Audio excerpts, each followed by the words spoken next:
I have been putting out some video shorts recently, pointing people to this Bible Science podcast where we present a data-rich apologetic for the Christian faith.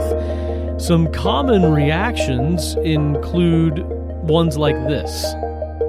Bro, what data? Where is it? If you want to have faith, but don't tell me you have data from the Bible. Hello and welcome to the BC Messenger podcast. My name is Steve Hall. As always, I'm here with my wife, Jennifer Hall, and this is March 2025, episode number 32. Thank you for joining us for this episode. Real science, real Bible, real history, real world, episode 32. And we're going to start out today with a quote that is attributed to Oliver Wendell Holmes Sr. He said, "The mind, once stretched by a new idea, never returns to its original dimensions."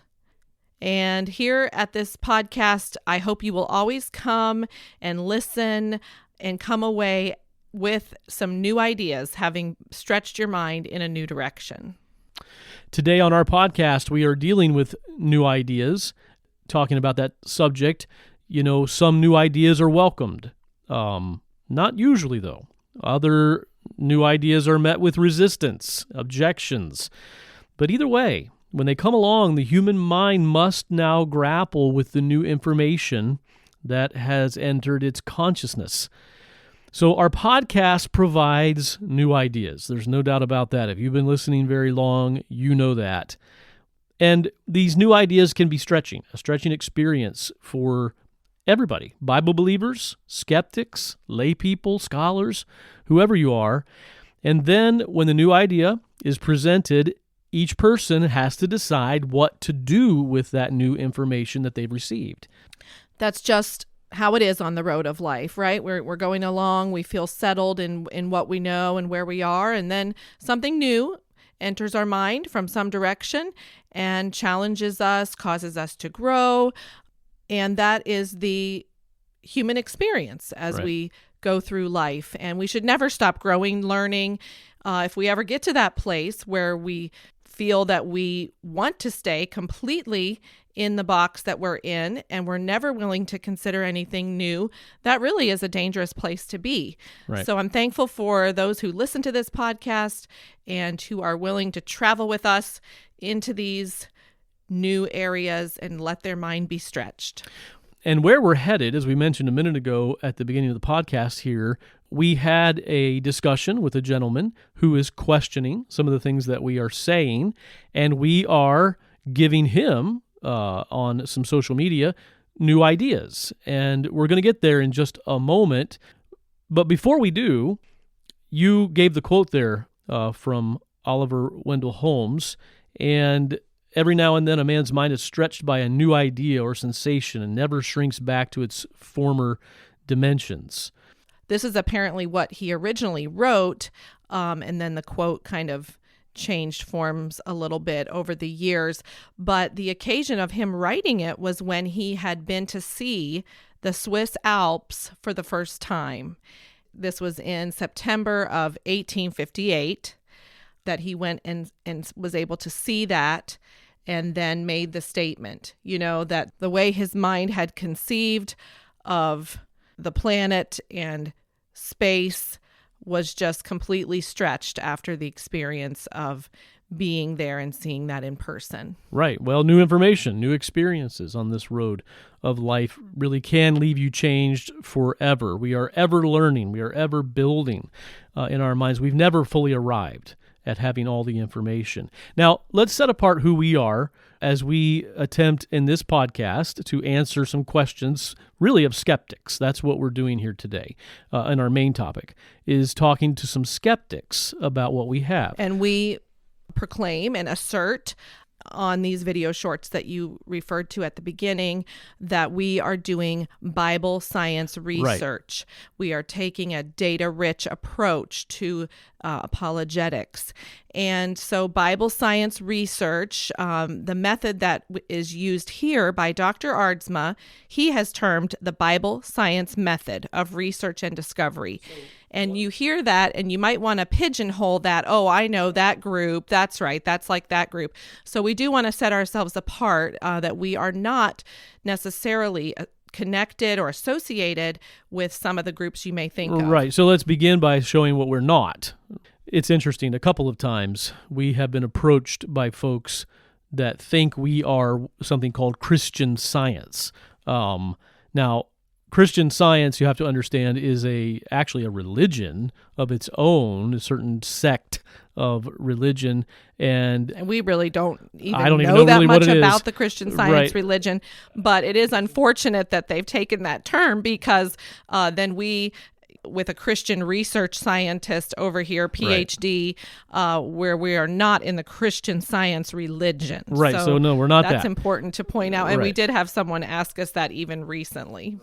We are not associated with or in the same, I guess you could call it, camp as groups such as Reasons to Believe.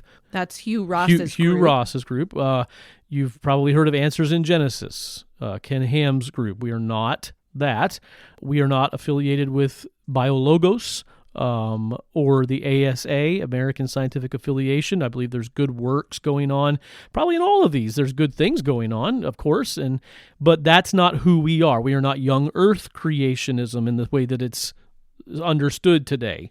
Right, and the approach that these groups take is not the approach that is taken here at the Biblical Chronologist. Right. So we did want to just start out by saying we are Bible science research, but do not just think that we are lumped in with any of these other well-known groups today. Dr. Aardsma takes a very high view of both the Bible and the science, both of them a very high view, and not negating one because of the other, setting them at odds against each other in any way, but taking a high view. Now, this is an immediate head-scratcher, a point of confusion for many folks, trying to put Bible science together.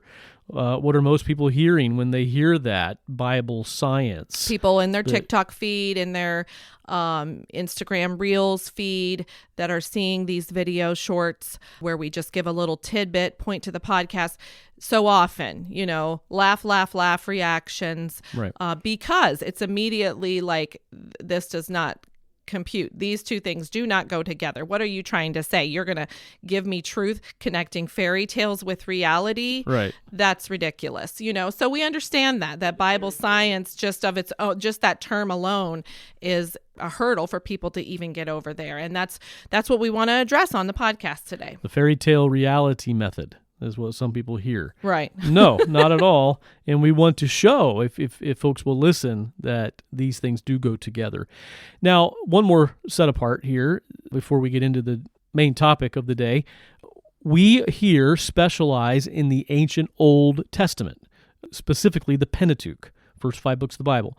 Sometimes folks want to bring up questions about other parts of the Bible, the New Testament, the resurrection of Jesus. Maybe they'll question something Paul wrote, or bring up like, oh, but what about slavery in the Bible? Sure. What do you think about issues, that? All those are important, right, in their own way, but that's not what we deal with here. And usually we'll just respond by saying, there are other resources you can go to for those questions, but we specialize in the early Old Testament, Genesis through Joshua. If you're here with questions about the historicity of those books, then you're in the right place. Right. All right. So our rundown of content today is going to be 4 sections.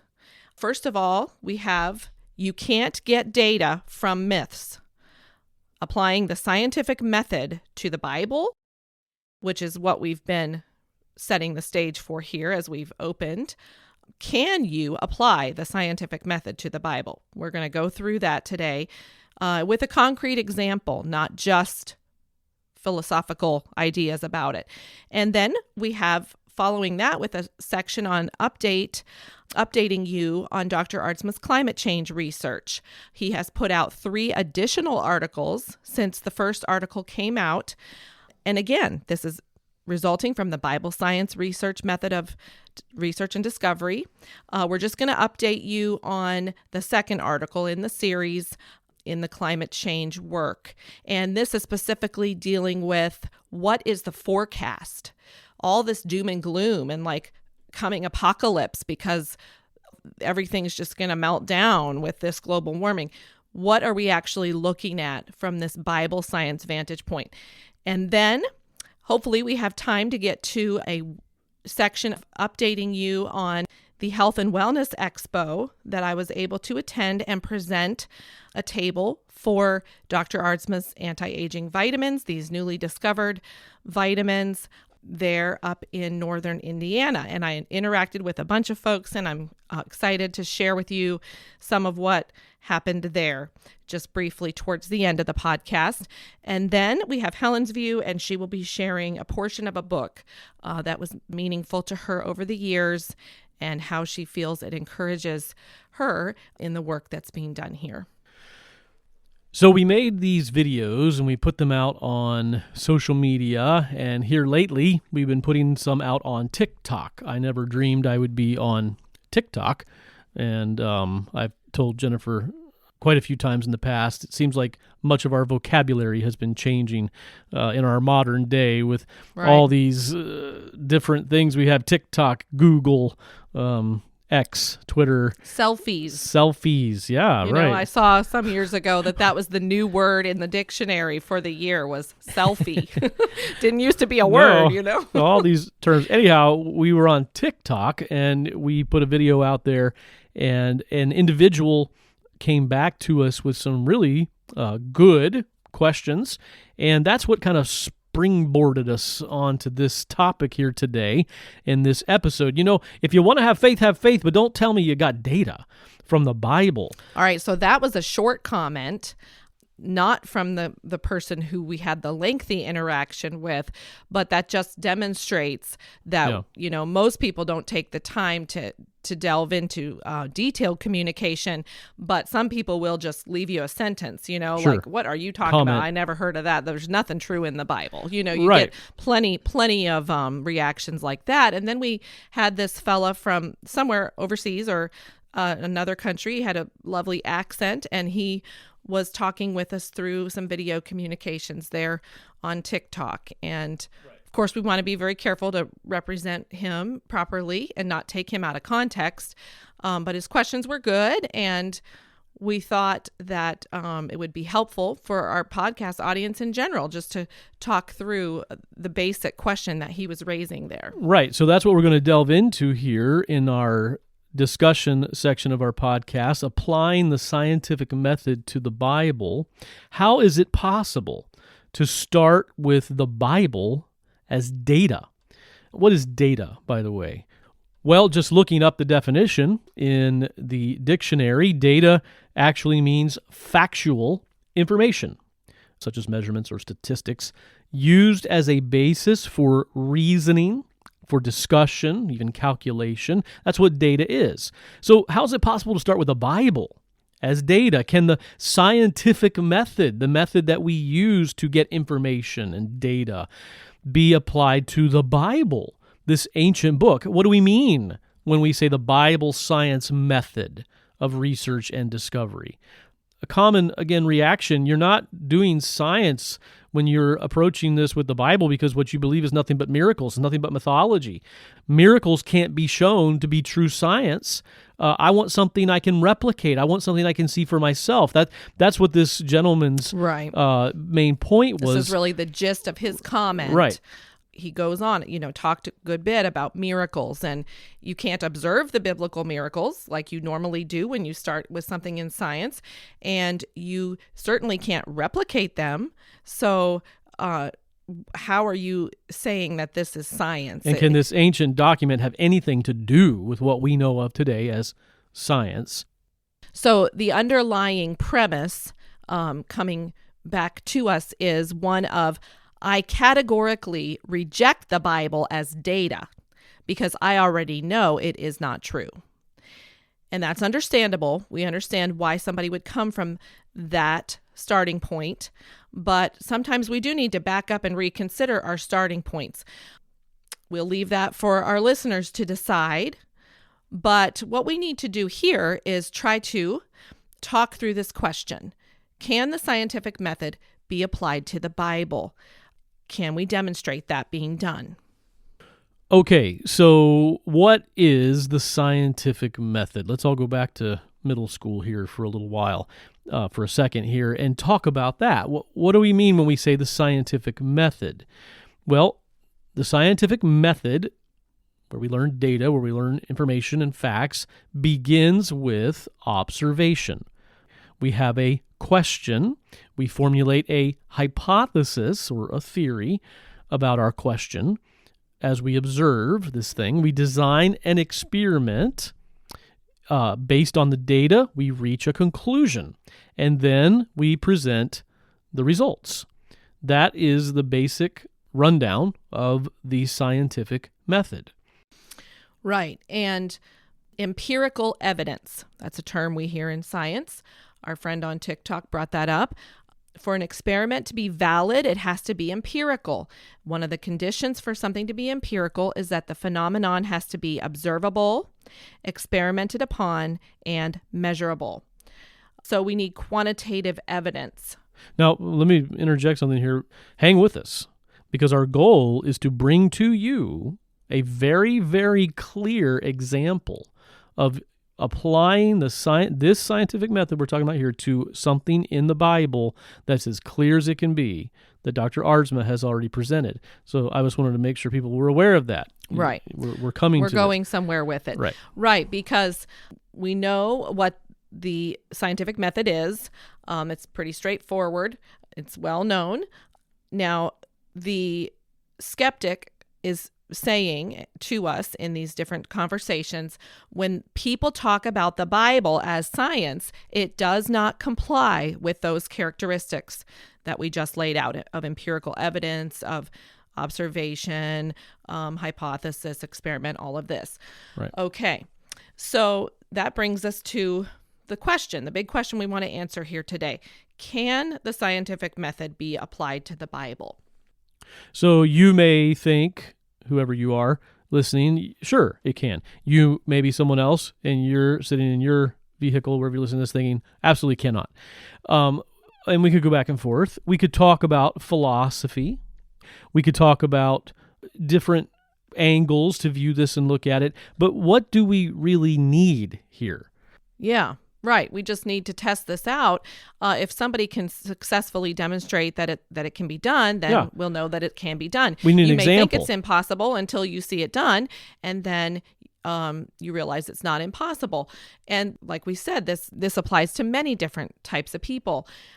You may think, well, I don't think God would do this and this. And others may think, well, I think God would do that. Well, we can think, we can have opinions, but we just need a test. This kind of reminds me of something that happened in our own family recently. Two of our sons, who are both grown and live in another state, one of them had trouble with his car, and his brother kindly came over to help him on a day when they were both free, trying to avoid the high cost of the mechanic and see if they could resolve it themselves. And it was pouring down rain, is what my son told me there on the phone after the fact. And he said the first question they really weren't sure of was what was actually the problem. And they thought it was the radiator. And they thought they were going to need a new radiator. They were thinking the radiator was possibly cracked. And he said they went back and forth about it. They were unsure how to proceed and what to do until one of them said, well, let's just pour some fluid in it and see what happens. Right? Right. We can philosophize about this all day. Right. What we really need to do here is just test this. I think it would be. I think it wouldn't be. Well, the way it was hit, I'm not sure. Right. We can go back and forth, but how are we going to really find out? Good idea. Let's do a test. Let's put the water in there and see what happens. So he said they poured the fluid in and it immediately all drained out of the bottom of the radiator. There you go. So that answered the question. Right. Okay. So the argument either holds water or it doesn't, right? Yeah. All right. And you find out by a test. Okay. Right. A real world, observable example. Right. And then there you go. Your questions, your philosophy are all put to rest at that point. All right, so here we go. We're going to give an example. Now, for those of you who are skeptics, and if you're listening, we are so thankful. And this fella, I hope he's listening, I can't remember his name, but has asked for examples. If you know someone who needs this kind of information to say, show me where data can be applied to the Bible, how you can put these things together, here we go. Okay, we have an example, and as a Christian, as a follower of Jesus, as a believer in God, I fully believe God led Dr. Aardsma to this example for this very purpose that we're going to share with you today. We here at the Biblical Chronologist do have many different directions we could go with the research here to demonstrate the scientific method at work, but we do have this very nice example that we're going to use today, which is the example of the biblical manna substance. It's nice because our friend on TikTok suggested that whatever the science is that's being done with the Bible should be able to be understood at a middle school level as far as the experimentation, etc. So the manna, the nice little book that we have about it and how the discovery of it was done, it could all be done in a middle school laboratory. So that's why we chose this example for the podcast. Now, our next section here on the podcast is going to go into something on a much more grand scale. This is nice and small, and you can hold it in your hand. So we have this story in this ancient document about these people in the wilderness who go out there, and every day every morning they find this substance on the ground. And it sustains them. It gives them calories. They're able to eat it. Now, they ended up having to wolf this stuff down for 40 years. That wasn't the original intention, but because of their disobedience, according to this account, they had to end up eating this for 40 years, along with other things that they had, of course. So Dr. Aardsma began to think about and theorize, well, what was this? I mean, is this, and by the way, that's what it's called. What is it? Manna means in Hebrew, what is it? And began to think, if this was done by God in a natural way, we ought to be able to observe, right? What is the scientific method? We have a question, we formulate a hypothesis, we ought to be able to do an experiment, reach a conclusion, and then present the results. All right, so we have the observation step. We take the record given to us in a few of the ancient Old Testament books there, where manna is reported as having been experienced by these people. That is the observation step. Now, these observations include the fact that it was absent on Sundays, what it tasted like, what it looked like, how it behaved under certain circumstances, such as being left open to the elements or being sealed up. There are a lot of observations there. Right. And now this immediately is where the skeptics understandably begin to raise their questions. Excuse me, but that you cannot say that those are observations. That is a myth. That is a story, a fanciful story told by some ancient primitive peoples that lived out in the desert, or whoever they were that made this story up. Don't tell me you have real world observations when I already know it's not true. It's obviously mythology.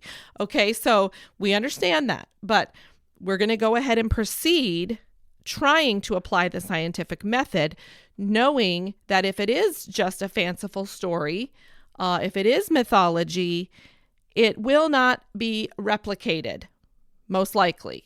I mean, there's one chance in a trillion that you're going to be able to replicate something that was just the figment of somebody's imagination. Well, let me make this point to the skeptic who will say that. You know, this is just myth. I already know it. That is a preconceived idea. And you need to think about the fact that you see this in those on the other side all the time, right? You look at the Christian and, you know, you look at them and say, well, they don't even believe in evolution. because they've got preconceived ideas that they've already decided your You evolution already believe your holy book, and is a you're just myth. looking for reasons to believe it. So both sides, this is the problem here. Both sides, whether you're a believer or a skeptic, are doing the same thing. They have their own preconceived ideas and for the most part will not listen when true evidence is being presented. And so in this particular example, we're asking the skeptic to say, Can you approach this with an open mind? That's right. That perhaps some part of these ancient stories might be able to be shown to be true. right, I'm willing to consider that and not reject this right out of the gate. Okay, agree. Let's take those observations as real observations and the first step in the scientific method. Knowing that if the manna substance could be scientifically explained, then it would be very hard to say the story was just made up, because the person making up the story would not have understood any kind of science to come into play there to create this imagined substance. So here we go. There's our observation. If we can start with that. okay. And So- then go to the next step. And I mentioned it a second ago, we ask the question, what is this, or what was it? This thing that they called manna. That's our question. Can we discern, as they asked back then, what was it? So That's so funny. The Israelites had the first two steps of the scientific method right there. They observed it and they asked the question, what is it? and then they put it to use and they ate it. But they were not able to make a hypothesis about what it No. was. Okay. Apparently not that we know of. Right. So they ask the question, and then we develop a hypothesis. Now, not we, but in this case, specifically Dr. Aardsma, formulated a hypothesis, a testable explanation or prediction based on the observation and the existing knowledge of the situation there. Yes, exactly. And I continue to be surprised that he's the only one that we know of that has ever done this, taking the observations about the manna and everything known about the encampments, about the numbers of people, the numbers of livestock, and thinking it through, boiling it down to a hypothesis about the manna was being produced because of, and I'll just summarize it very short summary here, because of emissions from the cattle interacting with the desert air and the desert soil and environment there, and having to do with the arrangement of the encampments. And you can read the manna book and get the full hypothesis. Having if an understanding of millions of people, we don't normally come across a group of millions with millions and millions of livestock in a dry desert environment.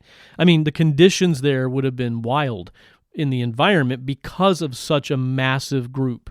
And so, like you said, we don't have time to get into the whole thing. Go back and read it, but that's the hypothesis here. And the hypothesis doesn't happen overnight.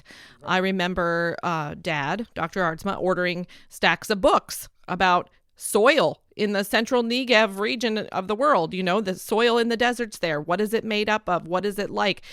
Getting into the nitty gritty, you know, what types of cattle did they have? What types of chemical compounds are emitted from all of the cattle, and doing chemistry. All of these things are going to have to be done in order to formulate what you believe is a workable hypothesis. Right.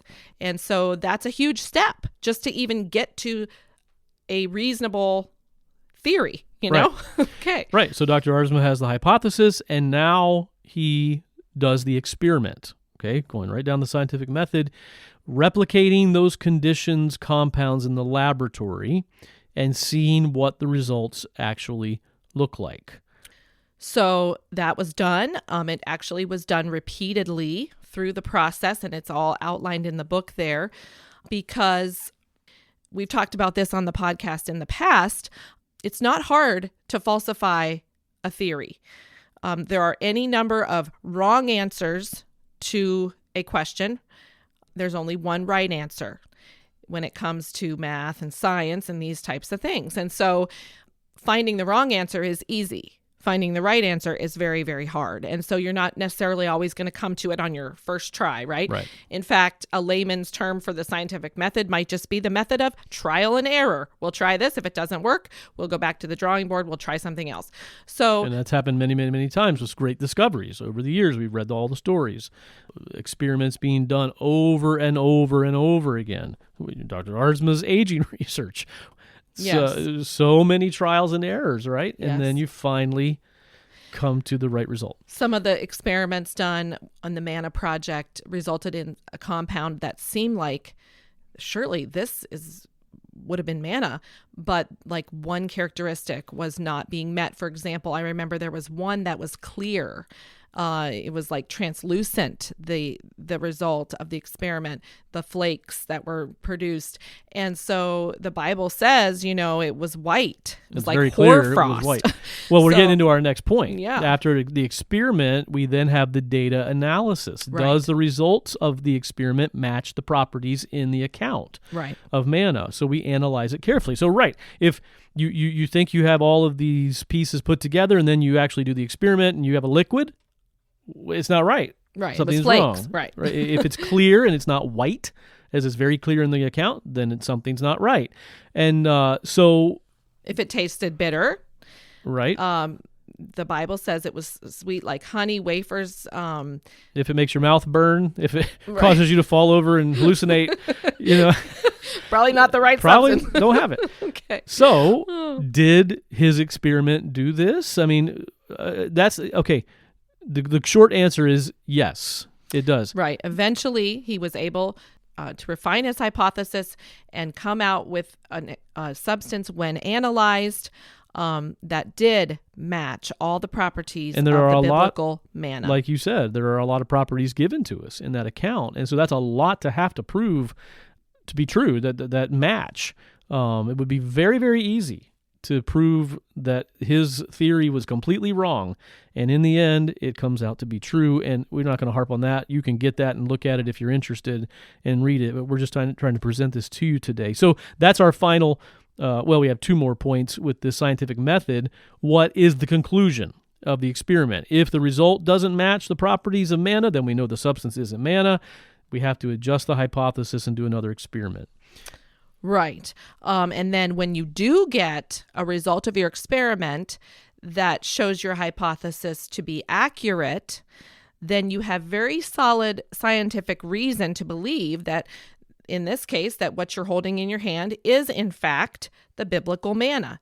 You reasoned that it was produced this way through the encampments, through the cattle and the air and the nighttime and the soil and all of this. And then, lo and behold, you were able to do it in the laboratory.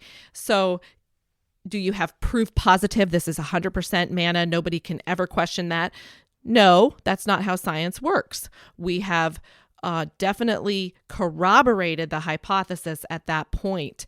And we have. You can read the book. Yeah, you can. So that's the last thing. Present the results. Right. All of this that we just described is documented in the book. It's called Bread from Heaven, The Manna Mystery Solved by Dr. Gerald Arzma. And there it is, all documented for anybody to go and look at and to go and see. So there you go. Okay. In a nutshell, somebody wants to say, apply the scientific method to the Bible for me. Show me how you do that. This has been done, and it's as clear as it can be. I'm not a scientist, never claimed to be a scientist, not the son of a scientist, but even I can understand it. I don't understand all the things in Dr. Arzma's book, all of his equations and all of that, and to be honest, I don't have a desire to, but I get it. I get the point. I get the gist of it, and it's not that I just want it to be true. It's sitting right there in front of me, the evidence. So what do you do with that? Right. And that's really what we're presenting here. When new information comes into your mind and you're presented with it, you can't ever be the same person if you're going to be honest. Now, if you're interested, you can get a packet of this manna from us. You can taste it, touch it, look at it. If you are scientifically oriented, you could even make it. You could follow the formula in the book. You could understand all the science behind it and do it yourself. And it's so fascinating that this matches the biblical account because the cattle were the fundamental source of the manna in this emissions and chemical compounds in the air and all of this. And so why was it not there on Sundays? I just have to bring this up. We've gone through all this on previous podcasts, but we just have to hit it again because it's so fascinating. That's a real point to make it really look like a myth, right?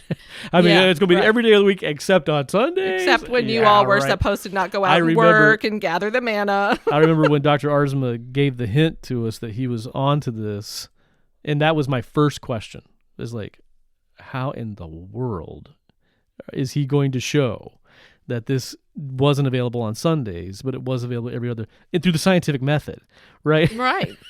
and I he mean, does. Come up with a hypothesis that explains that. Yeah. I mean, that's not the easiest thing in the world. But then once you do it, you're like, oh, well, that makes sense. Makes sense now. Now, we keep saying Sunday, but we really mean the Sabbath day, their day of rest, which actually would be Saturday, but you know what we mean. Not really Sunday, but their Sabbath day. Okay, so we know that according to the Jewish law, they did not bring the cattle back in the evenings on the evening of the Sabbath, right? They stayed out to pasture so that the flocks could eat and they could rest and not break the Sabbath laws. So the cattle were not surrounding the camp the evenings of the Sabbath to contribute those emissions to the air for the manna to be on the ground the next morning. Right. The cattle were all way, way out in the fields. Only on that one night. Because of the law of God. Now, that's pretty strong part of your hypothesis there, along with the fact that you can make the manna and hold it in your hand. So there's that. And then also it would spoil if left open overnight. I did this. We got some of the manna made in the lab, put it in a little dish, left it outside when it was humid, as it always was in the desert in the evenings with all those people and everything. And sure enough, the next morning it had just melted down into a little puddle. And if I would have left it all day and flies and everything else, it would have gotten stinky. And that's exactly what the Bible describes. So all of these things, this isn't just like, oh, I have a white substance, it must be manna. No, it's much more detailed than that. And that's what's in the book. And so whether you like the result or hate the result, no matter how you feel about it, are we going to be honest with the result? We did go through the scientific method and apply it to something that we learn about in the Bible. So it's possible for all of us in life to be very, very sure of ourselves, very sure about something. And we do have to land somewhere, right? I mean, especially as a Christian, I land somewhere that I know things to be true, but it is easy to be so sure about so many things and be absolutely wrong about it because we haven't been honest or we haven't had enough information presented to us. But the question is, when the information is given to you, the truth is staring you in the face, now what are you going to do? Are you going to be honest? Are you going to have courage?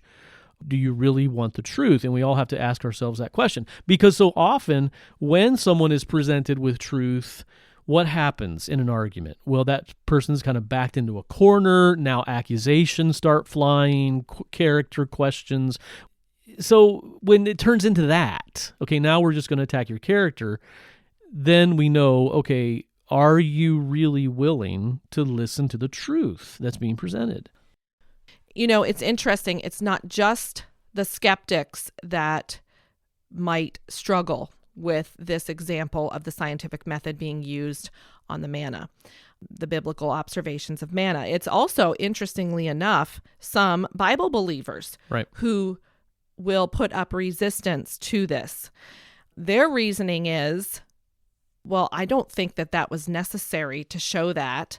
You're taking away from God's glory when you try to say that this was just a natural substance. I had a man actually say that to me, and I get where he's coming from, but he actually said when he heard about the manna discovery and read it for himself, a Christian, I don't think he needed to do that. Right. Right. And not just this one individual, but others, you're not really supposed to go there. I mean, this is sacred territory. This is God doing something miraculous. And now you're just trying to drag it down in the dirt or something. Or you're working on aging. You're not supposed to do that. You're not supposed to cure aging because God would, God wouldn't. God... Wait a minute. Right. So regardless of where you fall and how this may offend you, the simple truth is that the scientific method can be applied to things in the Bible. It's God's universe, and God can do things whatever way he wants. And if he wants to produce manna in a way that can naturally be explained, then I think to some segment of Christians at least, that just brings all the more glory to God, because you realize that he's using principles within his own creation through this one-time event in history, right, in this location in the world, to provide for the people, keep them from starving, teach them lessons about himself, all of this through his own principles built into creation from the dawn of time. So to me, that does not take away from God's glory at all. Well, and you also have people like our example today who are looking for answers to their questions. They've been taught now in a secular society all their life that the Bible is a bunch of myths, it's a bunch of fairy tales, and so they're filled with false certainties. And this, maybe, example of manna can be shown how practical, how useful this demonstration can be in showing a skeptic that, no, wait a minute, you need to rethink this book, this ancient book that we call the Bible, this information, this data that's in there. You at least need to admit that at least one time the scientific method has been successfully applied. So there we go. We've answered. We feel that we have shown an example that answers the question: can science actually be used on the Bible? And if you say no, you guys are totally mistaken, this is wacky stuff, and you want to talk with us more about it, and hey, send us a message, send us an email. You can get a hold of us in various ways on our social media.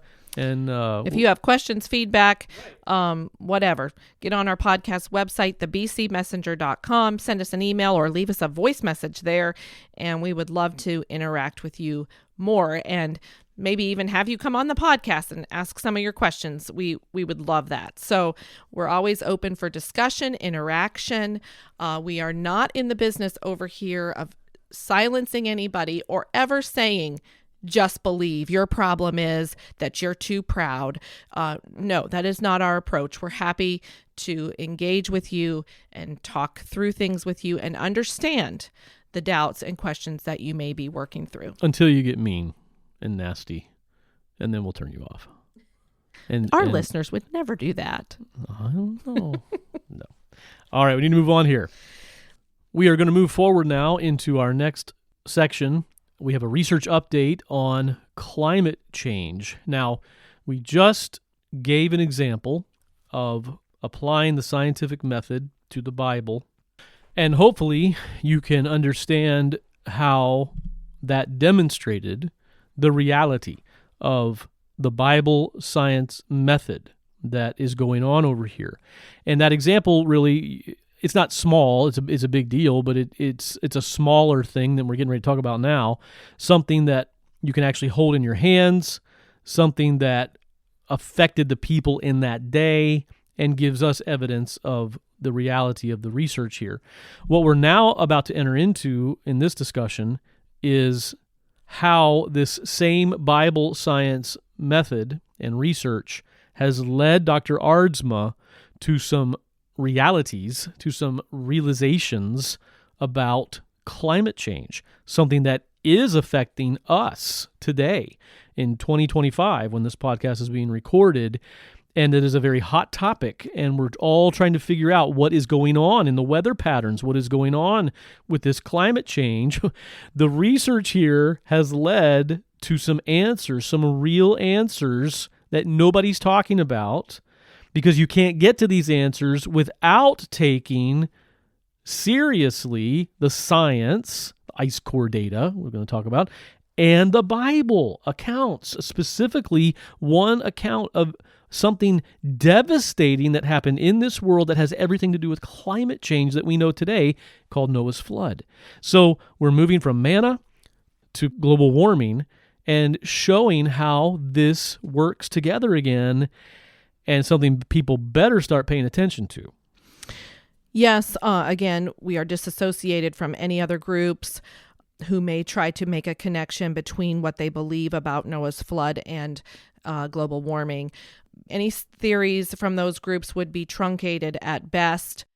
What we have here is a full and far-reaching theory of climate change, and it does have implications for the top scientists today, for national leaders today, for civilization today, just to be honest.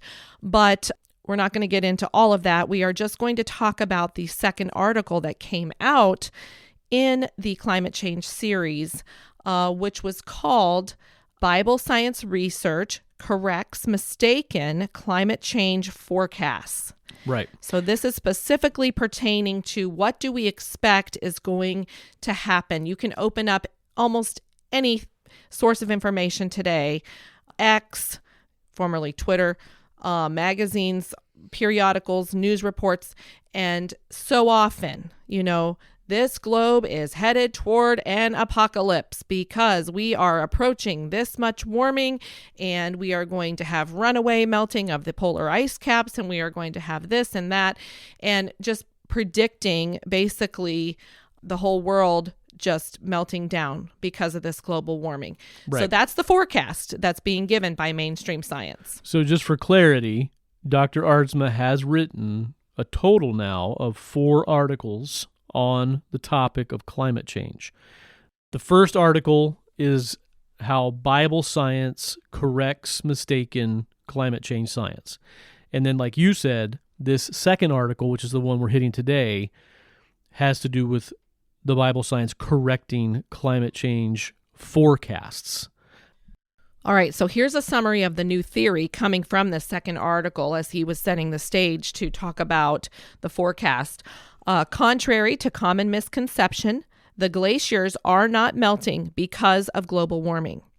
Rather, global warming is presently happening because the Arctic glaciers are melting. Okay, stop, time out. Because if you have preconceived ideas, right, this is what we talked about on our last topic, you can come at that statement right there and be laughing face, joke. I have never heard this in my life. I already know that's the craziest statement I've ever heard in my life. Okay? So just warning. You've got to be able to take new information. Are you open to new ideas? Think Are you about at least it, right? willing to let your mind be stretched in some direction? Whatever side you're on, right? Global warming is presently happening because the Arctic glaciers are melting. Okay. The more they melt, the warmer the globe's going to be. That's a pretty wild statement. Because the more heat energy can be absorbed by the earth. Right. Okay. So the glaciers, so this is back to Dr. Aardsma's writing here. The glaciers are melting, he said. They were thinned by flooding with ocean water during Noah's flood 5,500 years ago. And they have been experiencing net loss of ice at their margins ever since. The glaciers are adjusting their shape and size as a natural consequence of having been thinned. This is temporary, and ultimately they will begin to grow again. So right there, you get a little glimpse of the forecast. He says the thinning of the glaciers and the shrinking is temporary. Ultimately, they will begin to grow again. Now, why would he say that? Is he getting that from the Bible? Is the Bible showing him that the glaciers will grow again? Well, no, the Bible is actually giving a different piece of information. What is showing us that the ice will grow again? Well, we have in science, what I've learned as I've read these articles, ice core data. We have had individuals who have spent a lot of time and a lot of money and a lot of effort in a very uncomfortable, unpleasant location to gather data for us to be able to study in this world. And praise God for that. Kudos to these people who have given their lives literally to gathering this kind of data. And so we can study that. We can go back and look at that data and see, and Dr. Aardsma puts charts right there on his newsletters, these patterns of warming and cooling over hundreds of thousands of years in Earth's history. Over the past 400,000 years, I think it is, there have been 4 or 5 distinct warming peaks where the temperatures travel down. These are the average annual temperatures temperatures travel down, they travel back up. They peak, they travel down, and there's like a valley, and then they travel back up. And the peaks look a little bit different each time. Some are very narrow, some are a little more broad.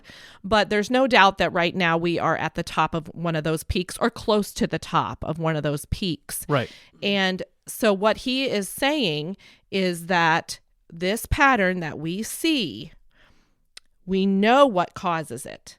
It is revealed to us because we know about the last time it happened, which was in Noah's flood. So that's where the Bible comes in to give information that we don't have anywhere else. What's causing the melt back of the ice glaciers that causes global warming over, these patterns that keep happening over and over and over again? Hundreds of thousands. Yeah, right. Thousands of years. Something goes on in this earth that causes flooding.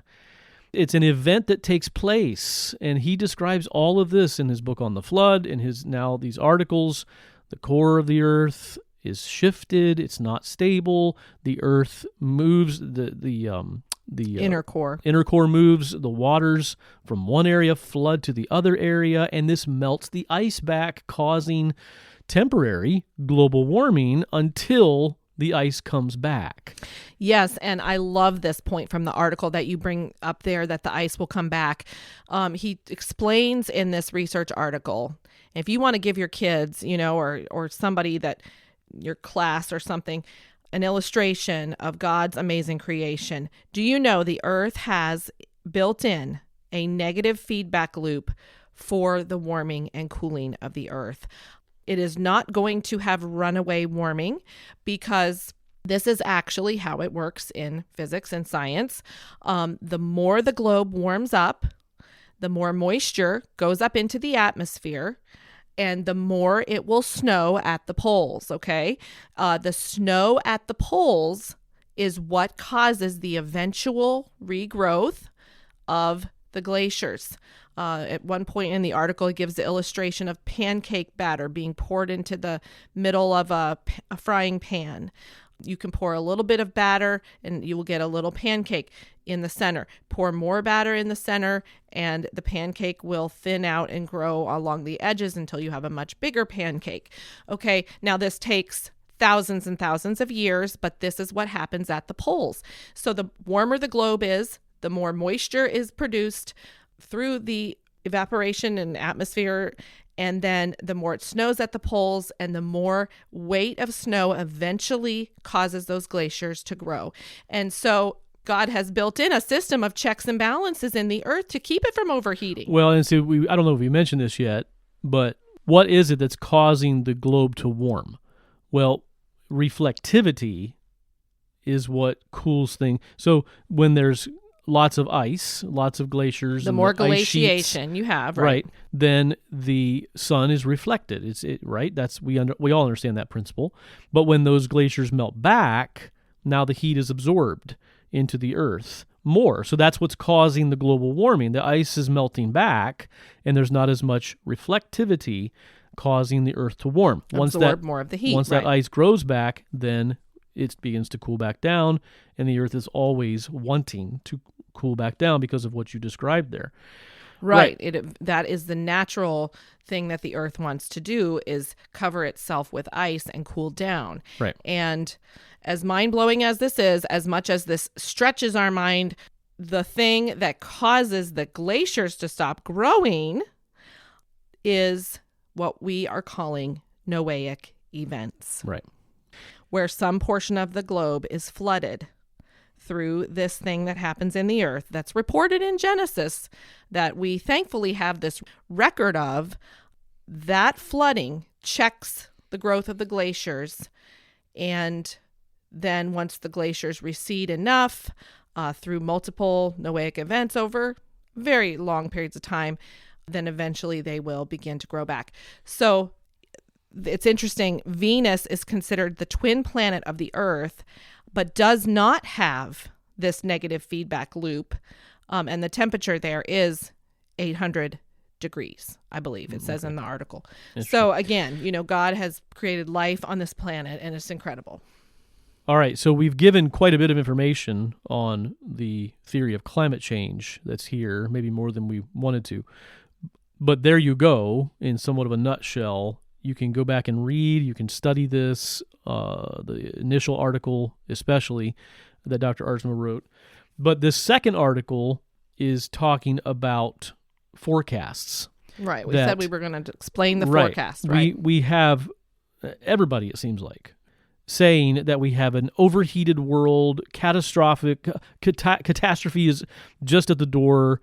We saw this guy in New York in the some theater on Broadway. Maybe it was Broadway, and he's screaming in the middle of this play, "We're all going to die," you know. The water is coming for us. Very serious.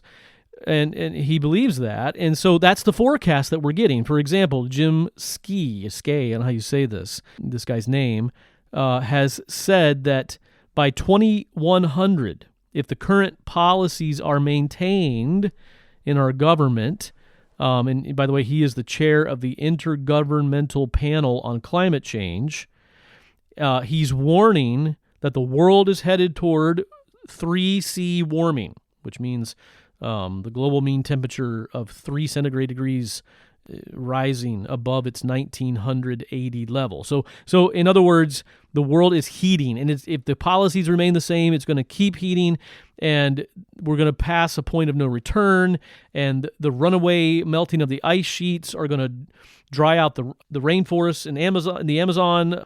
The sea levels are going to be at catastrophic levels. Millions of people will be displaced. So is all that true? That's the forecast that's being given to us. Dr. Arzma says that from his Bible science vantage point, he sees merely alarmism, not facts or even legitimate science in these forecasts. And he has the advantage that his theory of climate change explains the warming peaks and cooling to be the same cause and effect that we are experiencing today. The mainstream science wants to bring in the fact that it's carbon dioxide emissions that are warming everything, which of course was not the case in the history of this earth. And so they're putting theory upon theory. And so if you think it is that, then you really can't predict what's going to happen, because this is the first time it's been for this reason, apparently. Right. Whereas Dr. Arzma is saying we know what caused this. It's the same thing that caused it all through history here. And so I can say with certainty that we're going to have the same basic pattern that we've had in the past. So I can give a forecast that is not full of all of this alarmism. Based on the data. And that is Dr. Arzma's forecast. You see in those ice core data that the Earth warmed, responded by cooling back down, not by going on to melt the glaciers completely away and overheat the planet with the negative feedback loop that's in the Earth. The warming actually fed the glaciers, encouraging new growth. Anything which might cause the planet to heat up, including those greenhouse gases such as carbon dioxide, is counteracted by the growth of Earth's glaciers. So the forecast here is no, it's not being caused by carbon emissions, this global warming. The problem is not our cars burning fuel, and not at all. The present global warming is a predictably delayed consequence of an event, a particular event we're calling a Noahic event, which is recorded in the biblical book of Genesis, known as Noah's flood, not by carbon emissions, greenhouse gases. So here's the forecast based upon all that is known through the Bible science research method. Number 1, we have not yet reached the maximum temperature for the present deglaciation that we are currently in and experiencing as a world at this time. The temperature will continue to increase, and that's what it's doing.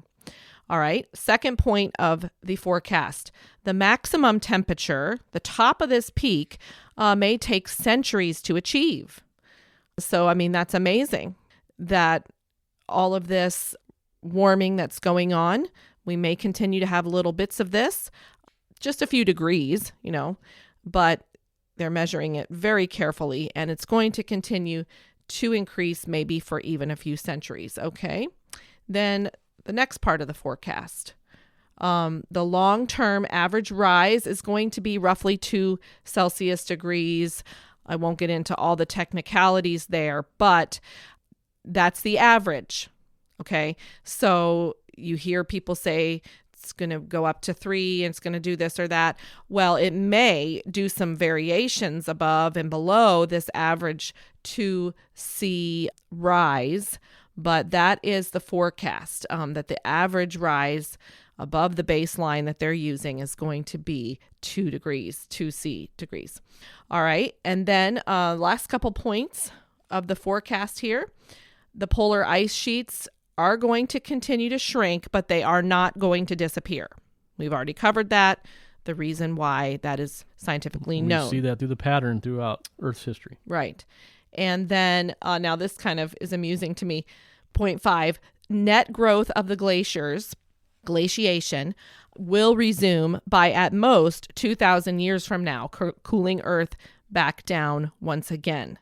So whoever's around 2,000 years from now will see the glaciers beginning to get larger again. We may not be able to live in northern Illinois anymore. Yeah, I mean, if the glaciation gets that big, but I mean, that's probably farther out than 2,000 years. We're just talking about growing up at the poles, starting to expand again. So now let me mention this because many are talking about this. What about all these worsening storms that we're seeing? What about the change that we're seeing? We are things changing. You know, we're not getting nearly the snow that we used to get in certain parts of the country and that we remember as a child, all of that. Well, these hurricanes that we had earlier in the season, last fall, I guess it was, they were terrible. Some very bad, heartbreaking things that happened. And then you open up your social media feed and it's like, we're the worst civilization ever because we are doing this to these people. We have caused it. What do we think? What is it going to take for us to finally stop doing this and destroying life? Right. So let me read to you just a little portion of Dr. Aardsma's article and give his answer to this and then present some things that we may be doing that we think we're helping the problem, but we're actually exacerbating the issue. All right, so here's what Dr. Aardsma says about this worsening of storms and hurricanes. Rising temperatures due to global warming, due to receding glaciers, which are due to Noahic events, are sure to increase water vapor in the atmosphere due to increased evaporation from the oceans, which is bound to drive more stormy weather and more severe storms. That's got to be a run-on sentence there, but yeah, this is scientific literature, so we'll give them a pass. But before blaming any observed increase in extreme weather events entirely on global warming, one should first stop and consider whether current efforts to reduce carbon emissions may also be responsible. Now, a lot of people aren't going to like to hear this, but once again, you got to be faced with the truth if we're ever going to get to some real answers. Well, you got to let your mind be stretched. I mean, this will stretch your mind in a new direction, for sure. Here in Illinois, we have a lot of wind, and so they put up all these wind farms, and you have all these turbines everywhere, and they're very impressive to look at, but a question might be, are we helping ourselves or are we hurting ourselves? We also have solar panels everywhere that you see now. We drove by this massive solar farm the other day here in central Illinois, and so much of the land area just covered in these black solar panels. Well, what about these things? Are they helping us or are they hurting us? Right. We think that we are going to help the problem because we, as mainstream science believes that they know the root of the problem, which they believe is all this carbon emissions and burning of the fossil fuels. So they are operating on that premise, which I think we already alluded to. False certainties are very dangerous things. So they feel very certain of this, and they're making all of these policies based upon the fact that we've got to stop burning the fossil fuels, okay? So how can we do that? Well, we can use wind energy and we can use solar power. In that, Dr. Aardsma points out, again, from the vantage point of a common sense physicist, that, the Earth does have its built-in energy infrastructure. The winds on the earth cool the equator and help warm the poles and helps bring a balance. He points out that putting up all these wind turbines is extracting energy out of the wind. Okay, so you are interfering with the global energy infrastructure that's there. Natural processes. Right. And so in so doing, and you can read the article if you want, I hope you will, he explains how this could very easily and very likely be contributing to the extreme weather events that we are experiencing because we're messing with the wind patterns, okay? Right. And let me mention something about the solar panels. I mean, if cooling of the planet is a result of reflectivity, okay, the ice spreading, the white reflective ice spreading, and we are over here putting up all these black solar panels all over the world on everybody's roofs and everybody's yards. We just put solar panels up at our house, just to be honest, and someone talked us into it, and we're getting a good deal on that. But is that really going to help our problem if the issue is not the greenhouse gases and burning, but the issue is the reflectivity? What happens when you put panels the sole purpose of those panels is to bring heat in, right? To get the energy in. Here's a little tidbit I did not know. You think, oh, all that sunlight is being converted into electricity for my home. No, actually, only 20% of that sunlight is being converted by those panels. 4/5 of that sunlight is just put off as heat energy. Right. You are effectively warming the globe by soaking in all of that heat. Exacerbating the problem. And you got these farm fields filled with solar panels all over the place. They're talking about putting these out in the desert, I think, maybe? I don't know. I think I heard that somewhere. That would be a better place for them than all the rich farmland of Illinois where I'm seeing them, I'll tell you that. We need food. So the point being simply here, and he talks about this again in his article, if you don't have the right information, if you're believing a false narrative or how do we term it? False certainty. A false certainty, it's not going to lead to good places. And policies can be enacted that are only harming and not helping. And you can see where does this end? And what kind of policies are we talking about down the road if we continue to believe false narratives? Now, are there things to be concerned about and issues to be dealt with? Well, you better believe it. And we've sort of presented it here. And the forecast given in this article is with the assumption that no more Noahic events are going to happen during the time frame forecasted here. And we went into all of that on our episode on climate change. So you'll have to go listen because it's way too long for us to get into today. But yes, I mean, there is cause for alarm, but not from what the mainstream narrative is wanting to tell us. So we'll leave you there today with that, and we do hope that your mind has been stretched.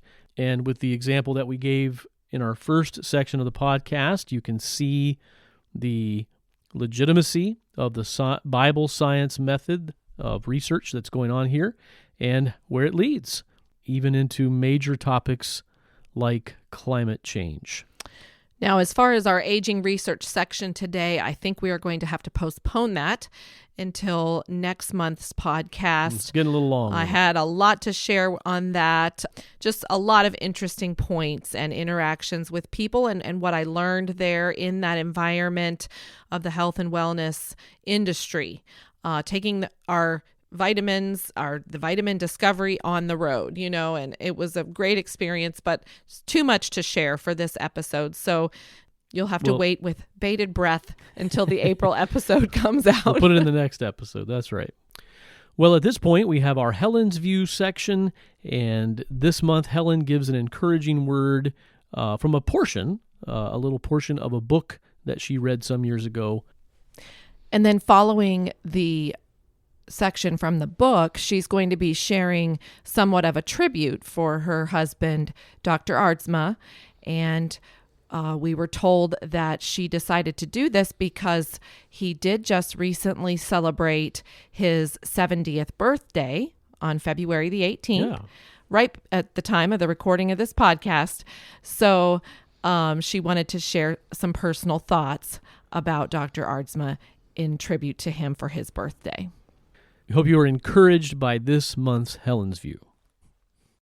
Over the past year, I have been reading several books by John Piper, pastor and author, and have come to appreciate his writings.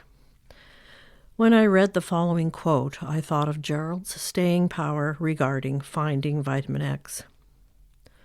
I'm beginning the quote. I am glad for adrenaline. I suspect it gets me through lots of Sundays. But it doesn't do much for Mondays. I am even more thankful for my heart. It just keeps on being a humble, quiet servant during good days and bad days, happy and sad, high and low, appreciated and unappreciated. It never lets me down. It never says, I don't like your attitude, Piper. I'm taking a day off. It just keeps humbly lub-dubbing along. Coronary Christians are like the heart in the causes they serve. Adrenal Christians are like adrenaline, a spurt of energy and then fatigue. What the church and the world need today is marathoners, not just sprinters. People who find the pace to finish the lifelong race.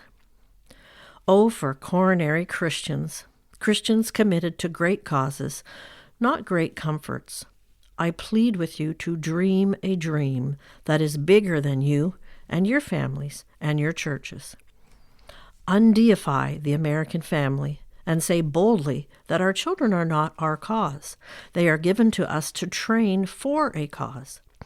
They are given to us for a short season so that we can train them for the great causes of truth and mercy and justice in a prejudiced, pain-filled, perishing world. My blood is boiling on this issue of rugged, never-say-die, coronary Christian commitment to great causes, because I've been brimming these days with the life of William Wilberforce. Now he was a coronary Christian in the cause of racial justice. He was deeply Christian, vibrantly evangelical, and passionately political in the House of Commons over the long haul in the fight against the African slave trade.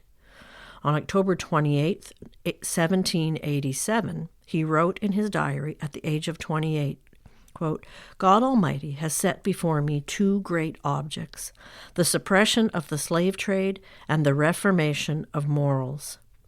End of quote. In battle after battle in Parliament, he was defeated because the trade was so much woven into the financial interests of the nation. But he never gave up and never sat down. He was coronary, not adrenal. On February 24th, 1807, at 4 a.m., 20 years later, the decisive vote was cast. Yeses, 283, noes, 16, and the slave trade became illegal. The House rose almost to a man and turned towards Wilberforce in a burst of parliamentary cheers, while the little man with the curved spine sat, head bowed, tears streaming down his face. The coronary Christian, William Wilberforce, never gave up. There were keys to his relentlessness. The greatness and certainty and the rightness of the cause sustained him. Abolishing the slave trade was, quote, the grand object of my parliamentary existence. He saw that adrenal spurts would never prevail. Quote, I daily became more sensible that my work must be effected by constant and regular exertions rather than by sudden and violent ones. End of quote. He had learned the secret of being strengthened, not stopped, by opposition. One of his adversaries said, quote, he is blessed with a very sufficient quantity of that enthusiastic spirit, which in so far from yielding that it grows more vigorous from blows. End of quote. Most of all, the secret of his coronary commitment to the great cause was his radical allegiance to Jesus Christ. He prayed, and may this prayer rouse many coronary lovers of Christ to fight racism, abortion, hunger, ignorance, poverty, homelessness, alcoholism, drug abuse, crime, corruption, violence, AIDS, apathy, unbelief with unwavering perseverance.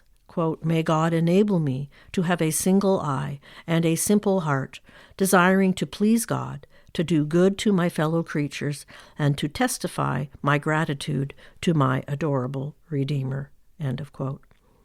This was from John Piper's book, Life as a Vapor. Part 2. Most of you listeners have never met Gerald. You have heard his voice on this podcast, and you have read my posts about him, but you only know a small part of who Gerald is. I'm sure you have heard the expression brilliant physicist. Gerald is one of the real brilliant physicists. As I sit down together with Gerald as we eat our meals or take our walks, it doesn't really do that much for me or our marriage that he is one of those brilliant physicists. What really is meaningful to me is that he is a real Christian, a Jesus lover. He is not full of philosophies or theologies or self-righteous Bible quoting. A real Christian is one who says, "My life for yours," on a minute-by-minute basis, every single day. You know, the kind of very busy person that gives a cup of cold water to a thirsty child, or listens to his wife chat on and on and on and on about this or that as she winds down for the day. I thought I would share with you a recent example of how Gerald lives his life apart from figuring out the age of the earth or proofs that Noah's flood was a real event. Early one workday morning, a few weeks back, I got an urgent text from a family member saying that their heat was not working. The house was getting cold fast. It was one of those 20 below Fahrenheit days. And could Dad help with that? I was in the middle of a big project with 2 employees, and they were on hold as I tried to help as best I could. I had to remind myself that there are no interruptions, only divine appointments. After getting a complete picture of the problem with a few texts back and forth, I went to Gerald in his office and told him the problem. Gerald has a strict rule that he is not to be disturbed in the mornings, as this is his writing and research time. But knowing this was urgent, I knocked on his office door, and like Esther, said to myself, "If I perish, I perish." Gerald gave me a few suggestions to fend off the crisis until more detailed deciphering of the problem could take place. He went back to the basement to work in the lab. When he came up for his morning break, apple and granola bar, and answering emails, he asked me how the furnace situation was going. He texted the person with the problem and then thought about steps that needed to be taken to figure out what was triggering the breakers in the breaker box. Gerald organized some tools and then patiently showed the person how to use the tools. He gave directions for the first step to be taken. There were many texts back and forth as each step was accomplished. Gerald would then decide which step to take next. After several hours went by and many long texts through our lunchtime meal, Gerald's diagnosis was finally complete. He figured out what parts needed to be ordered, and once the parts arrived, Gerald assembled the next set of tools for them and walked them through the steps on how to use the tools and how to put the new parts in. All in all, Gerald spent about a half a day on this problem, saving our family member probably hundreds of dollars for a furnace repairman or an electrician. If I know all mysteries and have all knowledge, but do not have love, I am nothing. Zilch, nada, zero, shum davar, rien, nothing. Love is patient, love is kind. If there is knowledge, it will be done away with. But now faith, hope, and love remain, these 3, but the greatest of these is love. Yes, Gerald is one of those real Christians. Well, if your mind has been stretched by today's episode, go on Apple Podcasts or Spotify, wherever you listen, leave us a review. It would help this information to be able to reach more people. If you would just take a moment, leave us a comment, a review there, it would be greatly appreciated. And we're very thankful that you are a part of this audience, listening to this podcast. Please spread the word, share our podcast with other people, and get more on board with these topics that certainly deserve a place around the table of conversation. And until next time, we thank you for joining us. We'll see you in April. As fast as time is moving along, that will be here before we know it. And April, of course, holds the holiday of Easter. And Yes. one of my girls recently said to me, Mom, when I think about Easter, it just gives me a happy feeling. And that is kind of the feeling you have as you think about spring coming. That's right. Ooh. And before we know it, we'll be back with you again with another episode of the BC Messenger. Thanks for joining us.